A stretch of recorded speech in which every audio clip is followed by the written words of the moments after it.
इस क्वेश्चन में plank of mass तो नहीं गिवन है, but placed on a solid cylinder S, ये ऊपर रखा गया है इसके, एंड इक्वल मासेस, हाँ तो मास एम मान लेता हूँ मैं, and there is no slipping, this is very important. So अगर इसका सेंटर ऑफ मास वी से चल रहा है तो हमें पता है कि बॉटम मोस्ट पॉइंट 0 हो जाएगा और top most point of the cylinder will move with 2v।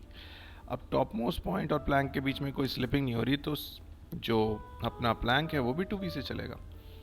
मास पता है, वेलोसिटी पता है, तो हम काइनेटिक एनर्जी निकाल सकते हैं। तो काइनेटिक एनर्जी ऑफ प्लैंक अगर मैं निकालूं, जिसकी स्पीड हमें पता चल गई है कि 2v है, तो वो हो जाएगा हाफ, मास तो m है, और 2v का whole square.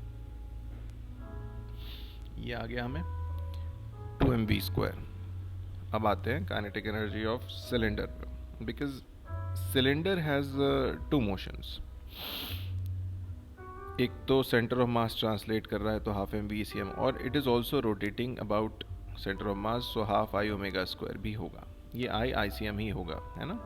So it has two motions, it is combined motion that it is doing. So पहले मैं हाफ mv² लिख दूँ, और हाफ सिलेंडर है तो I को अनदर हाफ mr² एंड ω² को v²/r² लिख सकते हैं, जिसमें आप r² काट सकते हैं।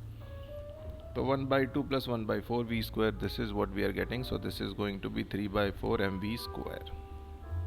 now we know both of kinetic energies, so दोनों का kinetic energy of the plank by kinetic energy of the sphere को डिवाइड कर देते हैं। what I am getting is पहले वाले का 2 mv² और सिलेंडर का 3/4 mv²। so the answer I am getting after cutting mv² is 8/3।